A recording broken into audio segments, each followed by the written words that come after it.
bohong.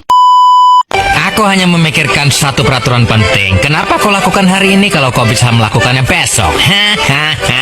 Few moments later.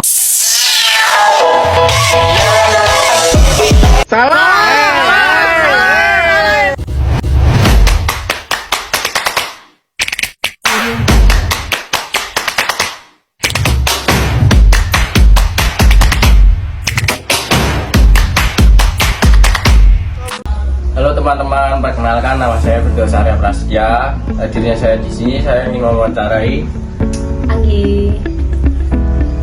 Jadi pada wawancara kali ini saya akan membahas tentang analisa keselamatan kerja pada proses produksi pembuatan kayu. Oke, langsung saja kita pada pertanyaan pertama. Mengapa paparan serpihan dan debu kayu pada mata pekerja dapat dikategorikan sebagai penyakit akibat kerja?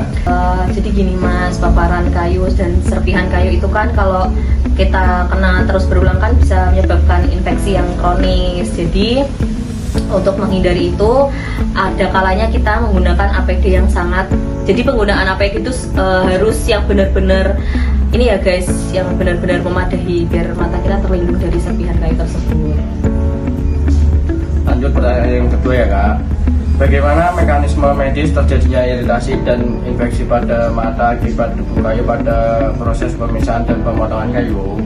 Secara medis, debu kayu yang masuk ke mata itu dapat menyebabkan iritasi pada selaput mata bening, mengganggu lapisan mata, menyebabkan mata itu terasa sangat perih dan akan menyebabkan mata menjadi warna merah. Itu sangat tidak nyaman bagi kita yang menjalani aktivitas sehari-hari. Lanjut ke pertanyaan yang ketiga. Mengapa gangguan mata akibat debu kayu tetap berbahaya meskipun dikategorikan sebagai risiko sedang? Resiko sedang itu bukan berarti aman Mas ya. Dalam konteks mata itu kan adalah organ vital yang sangat penting dengan toleransi cedera sangat rendah. Cedera ringan yang berulang itu dapat menyebabkan penurunan fungsi dan penglihatan, apalagi yang diserang itu kan mata. Jadi itu sangat-sangat berbahaya. Lanjut ke pertanyaan keempat ya Kak. Seberapa efektif penggunaan kacamata pelindung dalam menjaga penyakit akibat kerja menurut analisa? Penggunaan kacamata pelindung itu sangat penting, apalagi bagi orang-orang yang kerjaannya itu ada di bengkel manufaktur ya, manufaktur furniture. Itu kalau misalnya setiap hari kita kena paparan serpihan kayu, serpihan kecil pun akan menyebabkan mata itu sangat sakit. Nah makanya itu penggunaan kacamata pelindung itu sangat penting. Apa misal kita lagi ngamplas kayu nih, ngamplas kayu itu kan serpihan kecil, kalaupun misal masuk ke mata secara berulang kali kan dapat menyebabkan infeksi ya.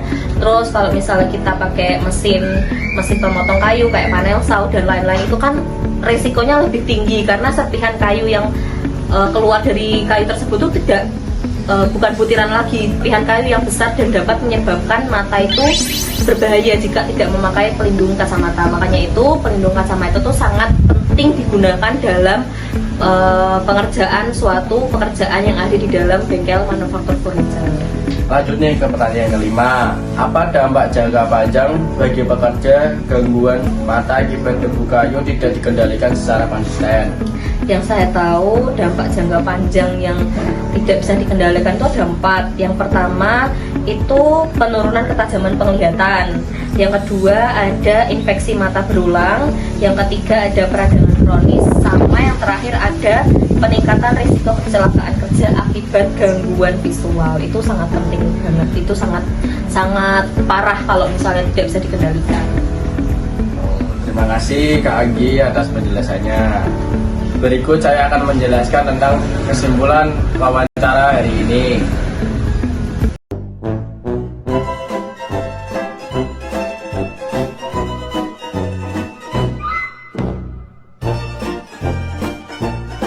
Kesimpulan yang saya ambil dari wawancara hari ini adalah berdasarkan analisis yang saya dengarkan, gangguan mata akibat paparan serpihan dan debu kayu merupakan penyakit akibat kerja yang nyata dan signifikan dalam proses produksi kayu.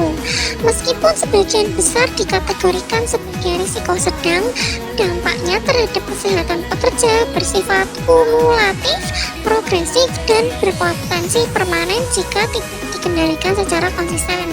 Penerapan job safety analysis berhasil mengidentifikasi bahwa mata secara sistematis dan menunjukkan bahwa penggunaan kacamata pelindung atau safety goggles adalah langkah pengendalian yang efektif dan wajib diterapkan.